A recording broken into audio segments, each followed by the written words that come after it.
What's up? Welcome into your Daily Buckeye Blitz with the right hook. It is February 1st, 2024. It's the first of the month. Wake up, get up, get up. New listeners, get used to that every month. Hope you enjoy it. Bone Thugs and Harmony for the kids out there. Can't get enough of that.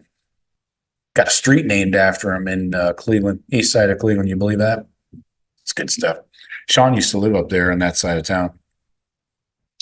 I don't know if it was technically Wycliffe or what, but I know Wycliffe was right next door as you left his apartment building and took a left, I think. Anyway, east side of Cleveland. But today we are talking recruiting. We haven't done any recruiting updates in a while. I'm going to try and hit on each position group in the 2025 class. We'll kind of do a top five as of right now, where we stand, and like the top five targets, of everybody we've offered. Obviously, we can't talk about somebody that hasn't been offered yet. Why would you? But and there's a lot of guys like top targets that really probably aren't interested in the Buckeyes. But let's focus on the five that we are going all in on and are realistic shots. So here we go. Top 5 2025 running backs. We couldn't go through 25.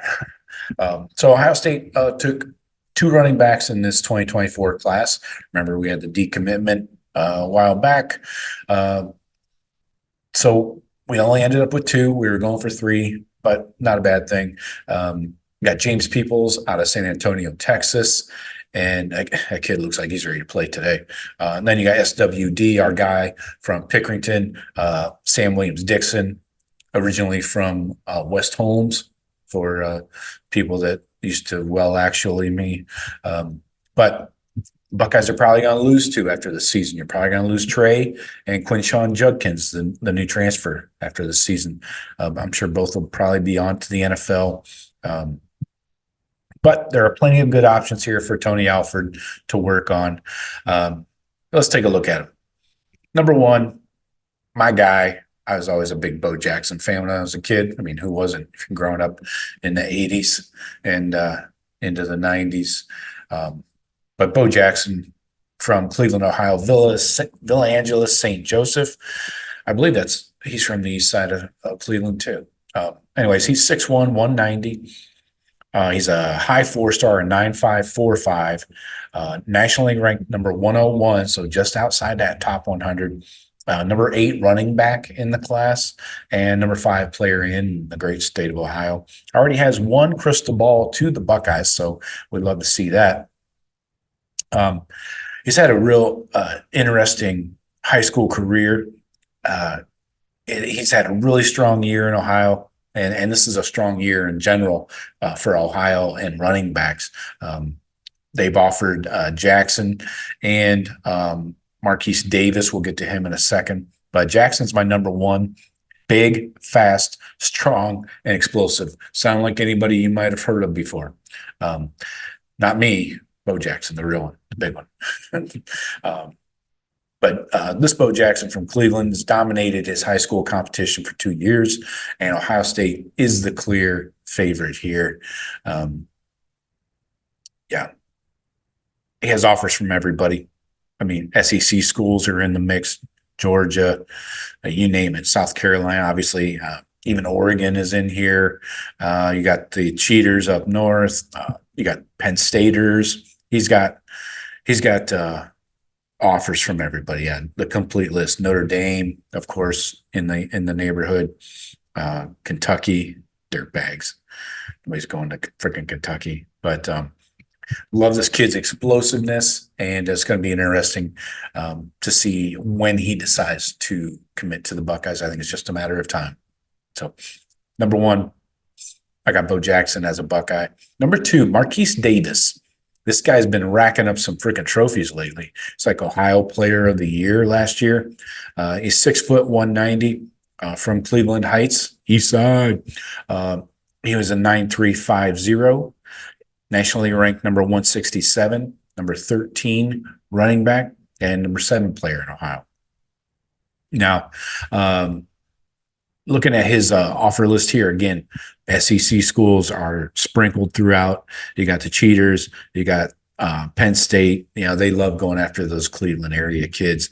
Then you got Notre Dame and a bunch of Big Ten schools here. So Marquise Davis, he is a machine, man. He's another in-state prospect that the Buckeyes have offered. They put in a lot of time recruiting with not just Tony Alford, but Ryan Day has been involved already. And they visited him just recently again. So it could be a matter of who jumps in first in the recruiting class, who commits first. And Davis seems to be giving other Big Ten programs like Michigan and Penn State serious looks. So taking visits and stuff like that. So I think you gotta push hard. I would be pushing hard for Jackson and Davis both personally. I have no problem taking both those guys. Next up, we got Jordan Davidson. Excuse me. He's from Santa Ana, California, modern day high school. They do okay in the recruiting circles.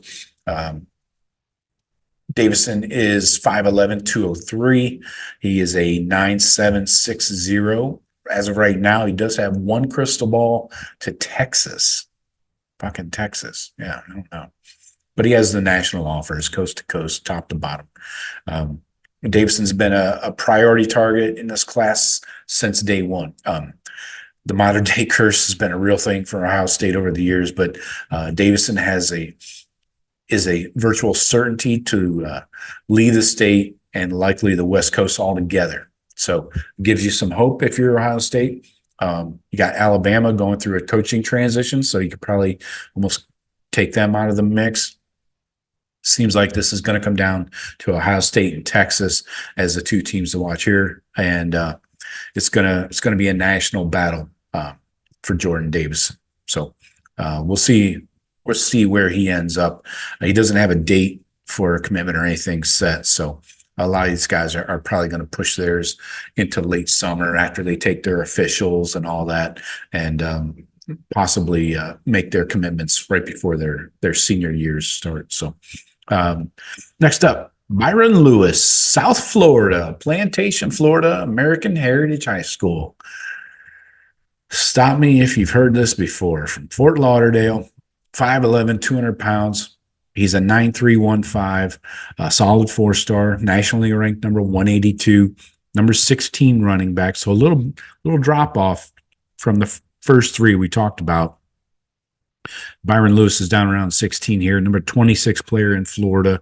This is a SEC heavy offer list, of course, but he's really getting courted heavily by the Canes, of course.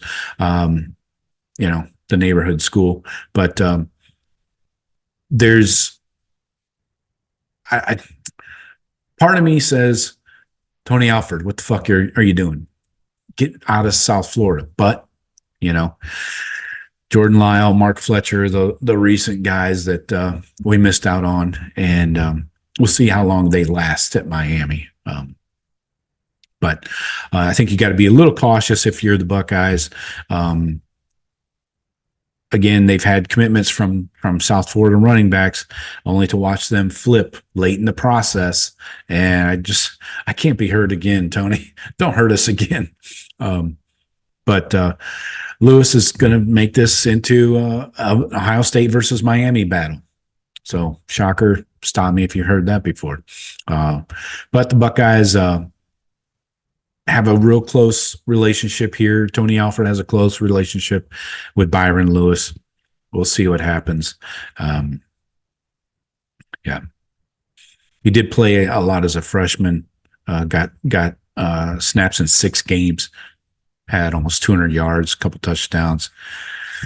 So, had 400 yards in 2022. So he's played it, since he was a freshman. Next up, this guy is a little bit, I wanted to include a guy that was a little bit from left field here. Actually, he's from Texas, not from left field. But Chad Gasper, 5'10", 200 pounds, from Full Shear, Texas, Katy Jordan High School. I like those. I got a soft spot for Texas running backs. I mean, most recently we got James Peoples. He looks like a man ready to play. But Gasper's a guy I could see shooting up the rankings. Wait till he gets into some of these camps over the summer, and see how he grades out. I bet you he gets up to a mid-level 4-star. Right now he's ranked number 413, number 38 running back, number 63 player in Texas. But in 2022, he ran for 675 yards, 10 TDs. He had a nice low average of 4.7 yards per carry in just 10 games. He also can catch the ball out of the backfield. That's what I like about him. 16 catches, 194 yards and a touch. He played as a freshman, had 300 yards, 2 touchdowns, had a 5.2 yards per carry in just 9 games. And then had 130 receiving on top of that. Last year, he had just 99 attempts, 488 yards, 15 catches, 136 receiving yards. Time for glasses, see, and a receiving touchdown. But I like this kid. I wanted to include him because he's from Texas, and I think he's on his way to rise up these rankings. And I really want to see where he's at midsummer, before his season starts. Let's see where he's ranked then. But does hold an offer from the Buckeyes. And going back to his offer list here, a lot of Texas schools, Kansas, Nebraska, but also has an offer from Michigan, Tennessee, and some MAC schools. So kind of all over the map again. And Florida just offered the other day. So people are seeing his tape. People are noticing. So let's see where he ends up here right before his senior year. So that's all I got for you today. That's the top 5 in 2025 running backs. Talk to you tomorrow. Go Bucks.